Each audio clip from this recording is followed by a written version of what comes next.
Welcome to the Enterprise Excellence Podcast, where our purpose is to help create a better future.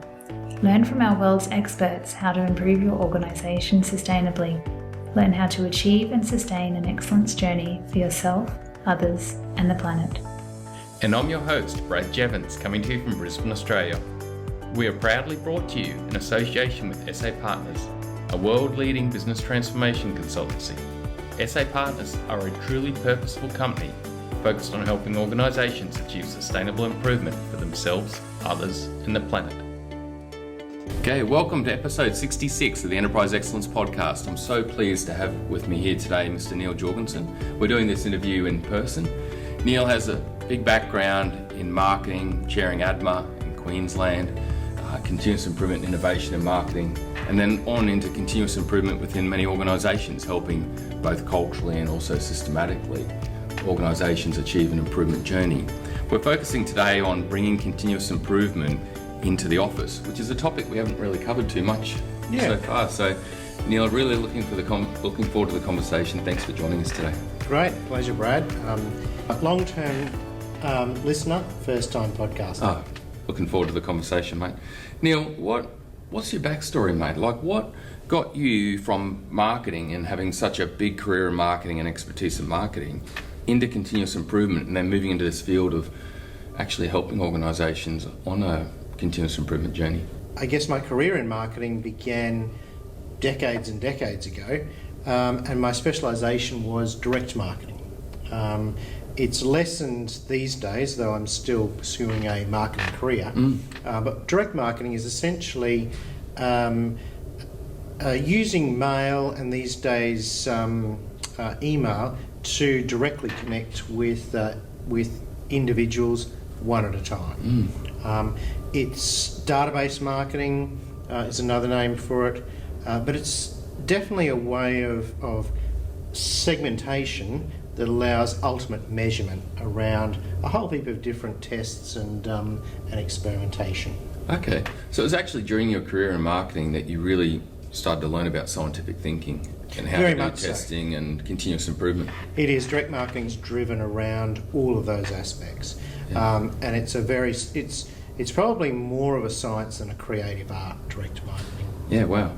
It's interesting. I never would have thought that with my background, and learning about it, and the bit that we've spoken about in the past has really highlighted that. Like, that whole marketing piece is actually, a breeding ground of scientific thinking. Yeah. Yep. What are some examples, mate, of the ways in your career you were doing scientific thinking and continuous improvement with marketing? So, quite a number of the organisations that I was working with, particularly when I was working in not-for-profit or charities in doing fundraising, was taking a direct marketing or scientific approach to fundraising. Yeah. So, a lot of people, people will be annoyed by this, but the types of mail and email that get sent out to you, once you join on to a database, or you might take some sort of action that puts you on there. Maybe you've purchased something, maybe you've asked for a white paper or something like that. Means that once you're on there, there is a whole measurement around or prediction around your facility to purchase at some point in the future. To simplify and provide an example, when I was doing fundraising, it was to look at people who had donated a certain amount, and then what their attitude was, or increasing the aspect of them increasing, providing or donating more at each given point over a particular year, and also getting them to donate more often. Yeah. So, there are some key areas in fundraising, such as Christmas appeal, tax time appeal, and a whole heap of things like that fundraisers really act on, and everyone sends out that mail at that particular time. And that's because there's certainly a likelihood of people wanting to donate at that particular time, and then over years of fundraisers doing that, people just become I guess, standardised to giving at that time. So everyone gives it, or a lot of people give at tax time for no other reason than everyone sends them out asks at that point in time.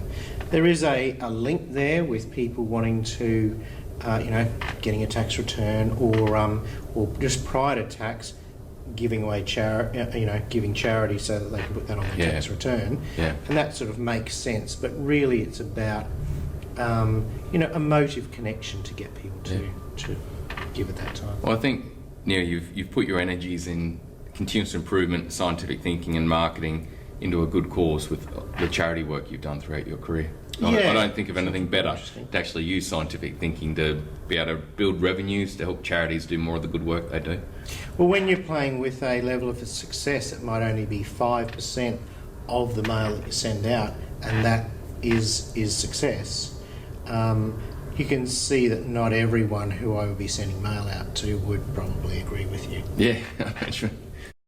So, Neal, you've had this amazing career in marketing, which of course has been heavily in the office, and I know you've transitioned now to still involved in marketing, but helping organisations in all aspects of the organisation build cultures of continuous improvement.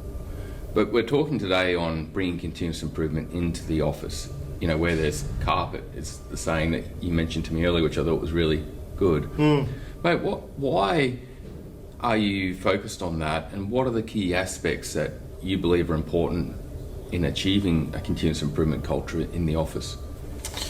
Yeah, I guess the simple reason for my level of focus is that from the very early times I started off as a salesperson, and my sales and marketing career, aside from the charities, has really been business to business.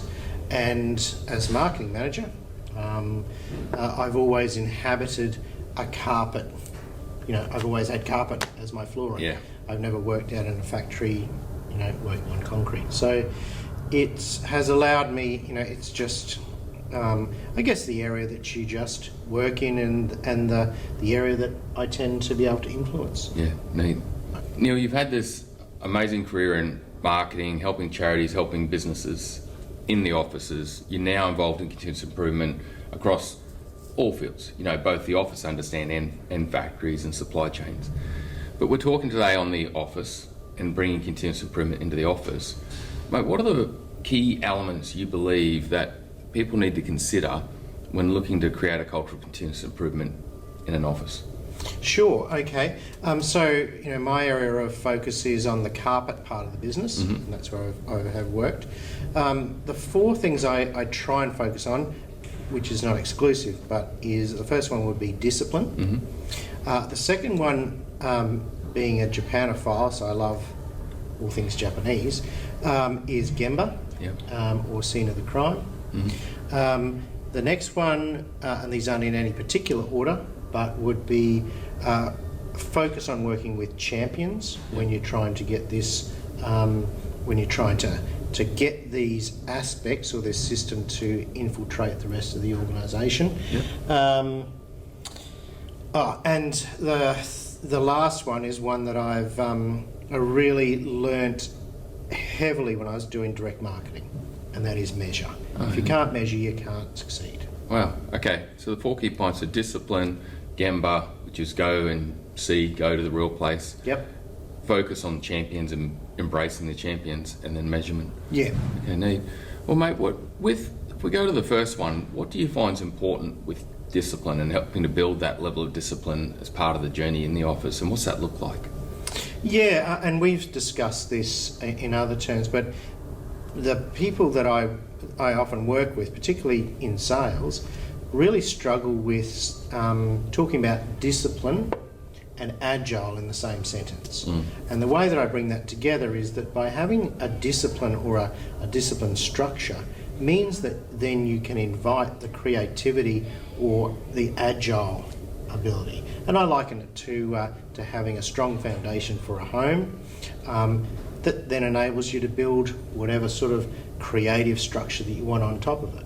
Wow. 2-story, 1-story, 5-bedroom, 28 bathrooms, whatever it is you want, you've got the solid foundation there. And I think discipline is a good solid foundation in that way. Yeah, okay.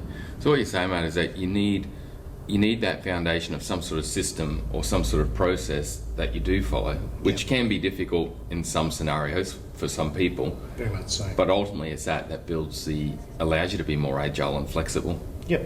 Yeah, it can be a tough journey for some people to take, can't it, in that regard? Yeah, it is. Though I do find that a lot of people at their core really do like a bit of structure that they can then hang on to. Okay. And I call them anchor points. Yep. So if your stand-up is daily and it lasts for 15 minutes, well, that's an anchor point for people then to hook into other areas of the day onto. They can start off with that. They understand that they're communicating barriers at that point. Yeah, okay. So even the most flamboyant entrepreneurial person, you found it's actually helped them over time if they can have, for example, that one simple thing of that morning scrum or morning huddle, Yeah. which has a structure and system to it. Is that like an example of one of those systems you're talking about? That structure becomes that anchor point. It is, and you're much more knowledgeable on these things than I am, but having scrum retros and pre-sprints, having a system that means that you put your tasks up in a particular point and people understand how that works. They're all structures that allow you to really do anything from building a chair all the way up to manufacturing a rocket or delivering a marketing campaign. Yeah, neat. That's awesome. And I take my hat off to you too, Neil, bringing that into the office, because it's often the office that you find that there is less structures in some areas. Yes, there is, yeah.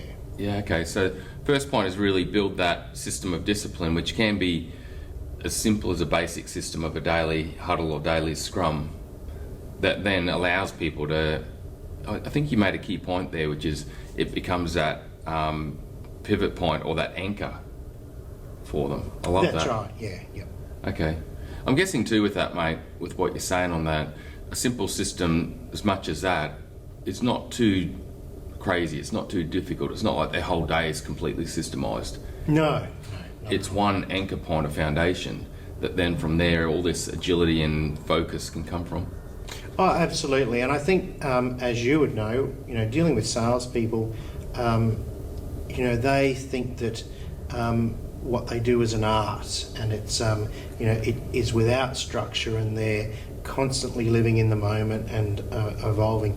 But in actual fact, having been in sales and also talking to you, it's really quite a structured to do it successfully. Really uses a lot of structure, and then lock that selling into the rest of the business. And for me, oftentimes it's in manufacturing. You have to take a structured approach, collecting information, taking orders, communicating with customers. There's a lot of structure that's in there that does need to be followed. Yeah, okay, yeah.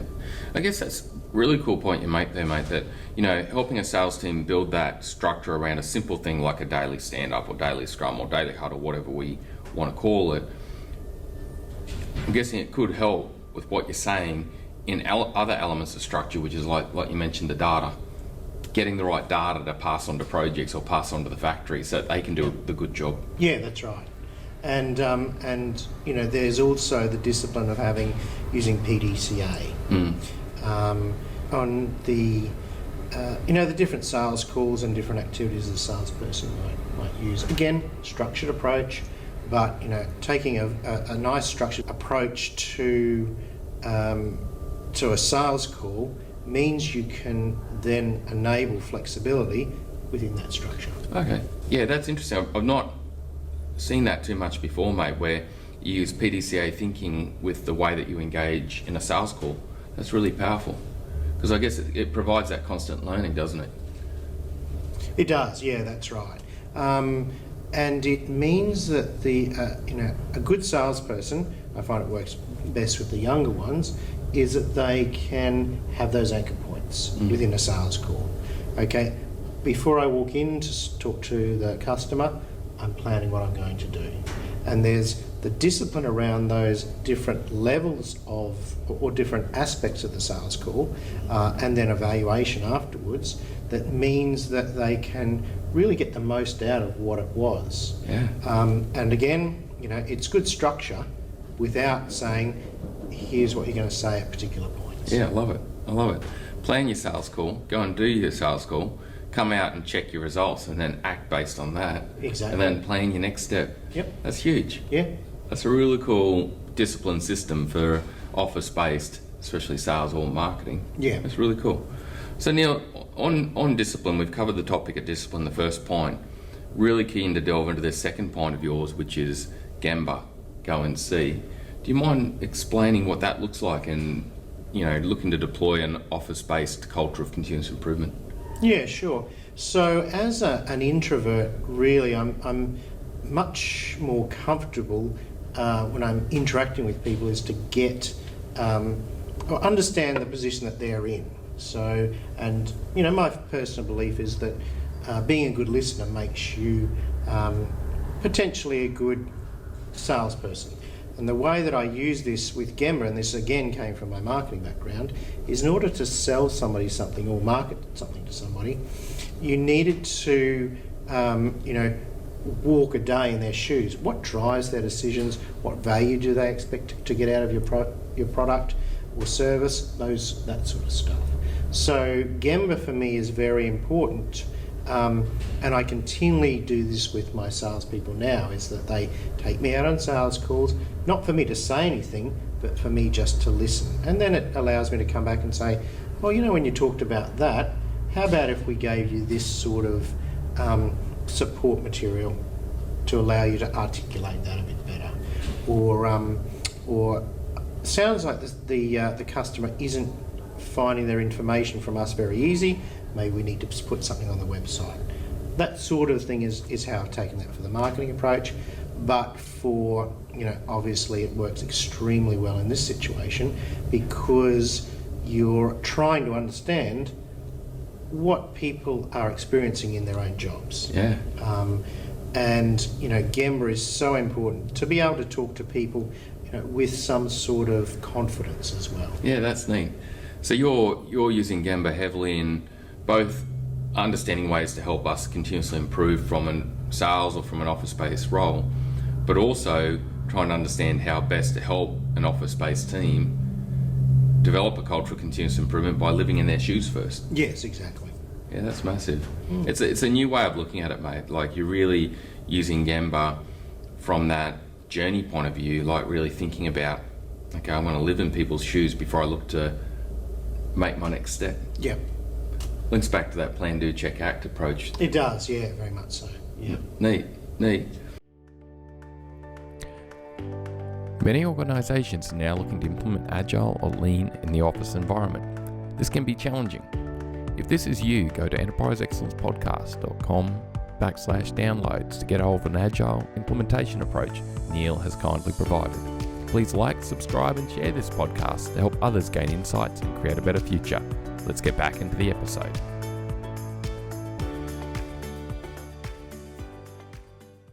So, in the third element, we've covered discipline, covered Gamba on a journey. You mentioned focus on the champions. Mm-hmm. What do you mean by that as your third point, focus on the champions? Yeah, so this is one that I've certainly heard people that you've had on your podcast talk about. And it's really probably where the penny really dropped for me, is that as a manager and as a person that's been involved in change in organisations, really my whole life, is it's very easy to fall in the trap of working hardest on the people that are pushing hardest against the change and who don't want to listen to what you're preaching to them and really don't feel that you have got any background that enables you to think that there might be a better approach for them. But by focusing on people who are more open to change, who are very willing to continuously improve, oftentimes they will get the others along with them. They're quite often the catalysts, but there's always going to be that group of people that are just unwilling to change and unwilling to even try and get on board, and you can spend any amount of time with them and it's never going to happen. Mm-hmm. And I think a little bit about and the example is there for a train at a station. You're always going to get people who will stand on the station, and you need to talk to them about getting them on the train. There's always going to be these champions that just go, yep, I'm there, I want to go on that journey with you, and jump on the train. And then there's all those people that are willing to just stay on the station and not get on board the journey. And if you don't start your train journey until you get them on the train, you'll be sitting at the station for a long time. Yeah, that's a great analogy. Neal, you mentioned in there that these early adopters and embracing the champions, that over time they can help others get on the journey. Why is that, mate? What does that sort of look like for you? These early adopters actually ending up helping you, on a journey to try to create continuous improvement within an office environment. Yeah, I think there's a couple of reasons for that. Not least of which is just enthusiasm. Enthusiastic people often attract others to them because there's something a bit special, so that works well. Being able to see results and show results, and this gets to the last point of measurement, but once you can show results about this new positive results from this new journey, then that's a great way of getting people on board. But then not last but not least is the fact that getting a champion on board is somebody who lives and breathes in that environment, whether they're making metal enclosures like we do at B&R, or really anything. Once you get them on board, the others there say, oh well, somebody who knows what they're doing is on board with that journey, and they're strong believers in it. It sort of can get people to try. Wow. But I would say that there's a lot of steps to that. And one thing that I have learnt is get people to take small steps on a journey, because oftentimes, essentially what you're doing is you're getting people to take a step into darkness.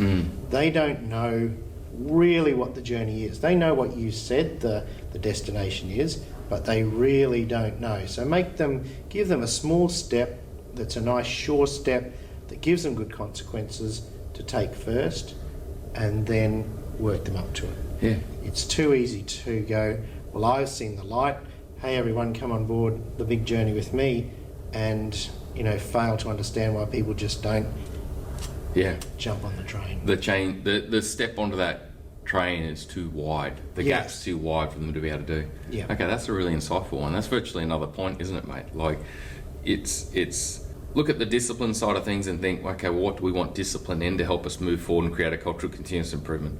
Go to Gemba to understand them, focus on the champions, but think, okay, well, what's that first step onto the train that we need to achieve to get us going forward? Yes. And that second, which I guess links back to your mention of discipline. What is those things, systems we want to bring, or cultural elements we want to bring discipline into to help us move more to a culture of continuous improvement in an office?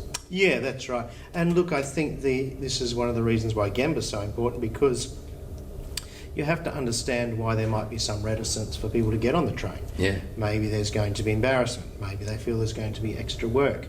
Maybe, like we've seen a lot, we tried that every year for the last 15 years. Now you're asking me to do it again? It's not going to work. I'm going to waste a heap of time, and I'm going to end up working harder for less money at the end of it. Yeah, it's neat. These small steps you spoke about now too, to me it just comes back again to that discipline system you use in sales, which is plan your sales call, do your sales call, check afterwards, and then act based on that.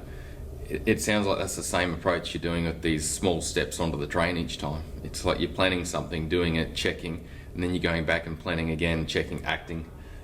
It sounds again to that very much that scientific thinking that you formed early in your career in marketing. Yes, yeah, that's right. And when you're doing direct marketing campaigns, there's a huge amount of discipline there, because you've got to, create the piece, get it printed and off to the to Australia Post for delivery. Yeah, check the results. It's huge. I can see how it all connects together. It's funny when you look back on a career where you can see how things correlate and the pieces all fit together.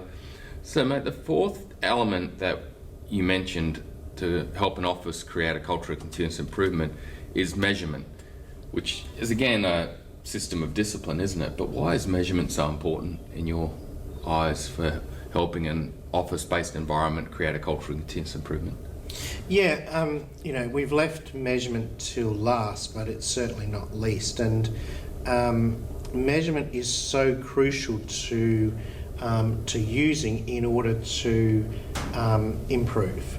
If you can't measure it, it's very difficult to improve on it because you don't know whether you are improving or not. I think that this area of measurement, we've only got such a small amount of time, but when you're talking about measurement, a lot of businesses are measuring, in our case, or many businesses' case, sales, or profit. Those end points that by the time you get to that and you're measuring it, anything that you could, there's nothing you can do to influence it anyway. So, making sure that if that's what your measure of success is,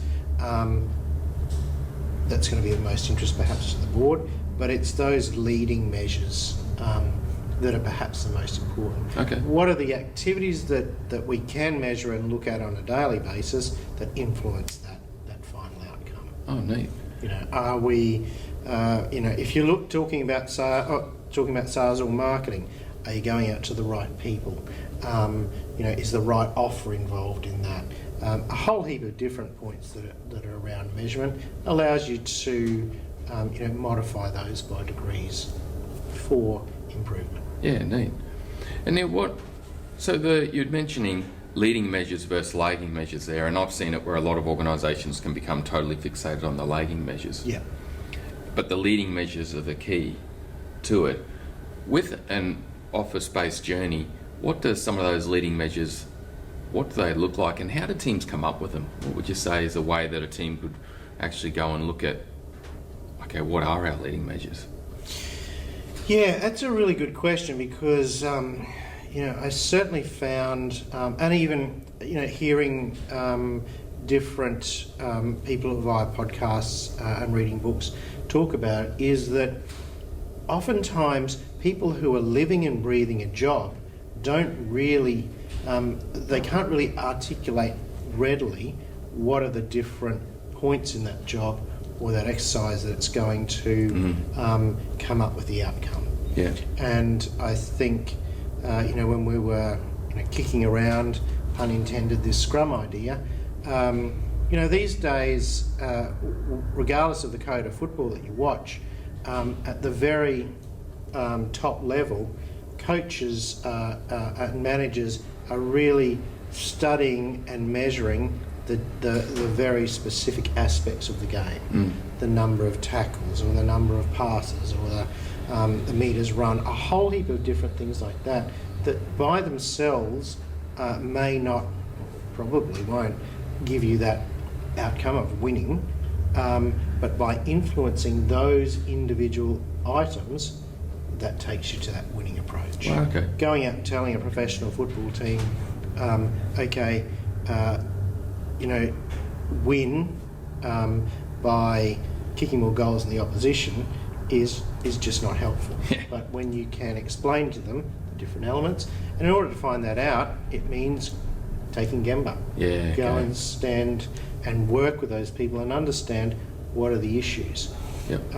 But then there's also a lot of these different things like root cause analysis, some of those different aspects that you take to really understand what are the challenges and barriers. Okay, neat. So by doing going to Gamba, understanding the process and what is involved in whatever office space, department or area you're looking at, using some techniques maybe like root cause analysis to understand their challenges and barriers, it can help you pinpoint maybe where those leading measures for improvement are. Absolutely. Just like you mentioned with a football field, I guess. Yeah, that's right. That's really cool. Yep. That's really cool. Neal, so we've covered discipline, we've covered Gamba, we've covered find your champions and focus on your champions, and then we've covered measurement, which to me, thank you. That's a really succinct 4 points that we can think about when we're looking to take a continuous improvement journey in an office and build that culture. Mate, what would be your 2-minute tip you'd give the listeners in this area of expertise? That's maybe a short snippet that they could take away.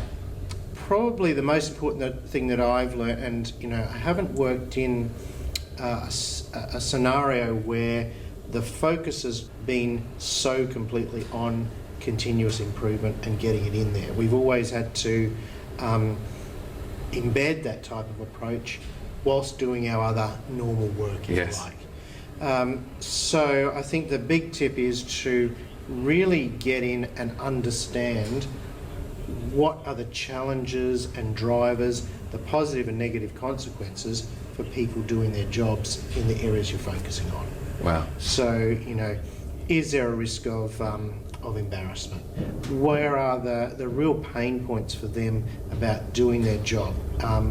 And with that is looking at what their interaction is with their internal stakeholders or internal customers. Do they understand what their internal customers really want from them, and are they trying their hardest to deliver that? And a lot of that really involves focusing specifically on what those people do as part of their job. Before you go about improving it, you have to really have some aspect of understanding with them about what their job actually is. Yeah, that's neat. So in a way you're saying, mate, that really hone on that Gamba piece. You might know those discipline areas you want to bring in, or that you've got in your kit bag to bring in, but go to Gamba, understand, and then go back to the kit bag for what do we need to become more disciplined with to actually help themselves then. Yeah, that's right. Exactly. And leadership above. That's neat. Neal, a question I ask all guests is, what's something you've learnt recently that you didn't know before? What's been a recent insight for you? That's a really good question. And this is another Japanese term that I don't know if we discussed it, but an enzo, which is a circle written in calligraphy that doesn't actually join. Okay. And that means going on a journey or a life journey of continually learning. Oh, nice. And that's the way that I try and think about about how I exist. Sometimes you don't come across that way. You come across as maybe stubborn, but by constantly looking at how to improve and to be open to all sorts of situations, I think is crucial. So, the short answer to it is that I'm just trying to continually learn all of the time. Yeah, no. Always open to new approaches, try different things. And I think the older that I get, the more open I become to new approaches. So it's sort of come a little bit, in circle, because I know when I was in my 20s, you're sort of much more, well, I know that, and I'm not going to listen to anybody else. Good on you, mate. And I can see it too with a lot of your references back to the techniques you're using to help officers create cultures of continuous improvement with using PDCA, that scientific thinking, a constant learning loop throughout everything you've spoken about today. Yeah. I can see that you really live it. So, mate, thanks for that insight. Neal, how can people reach out to you if they want to learn more or connect with you?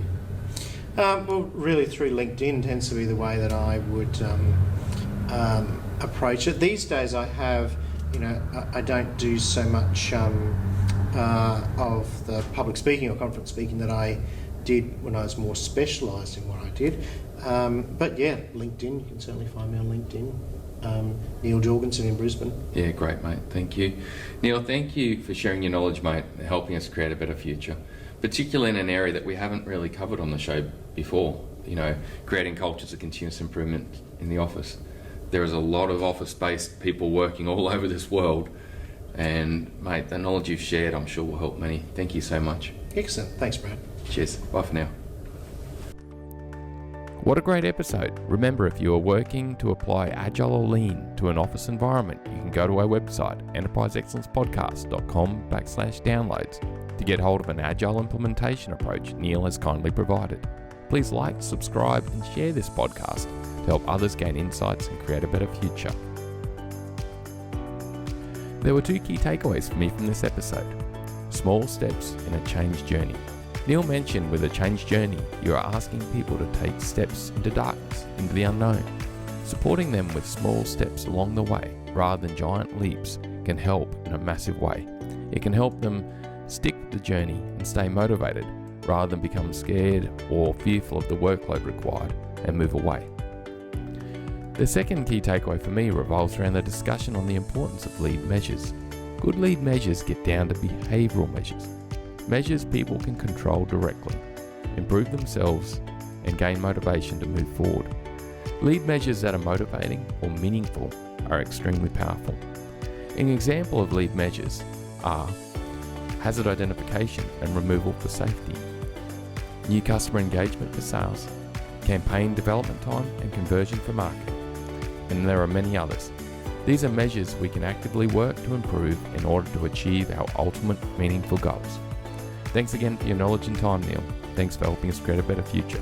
Bye for now.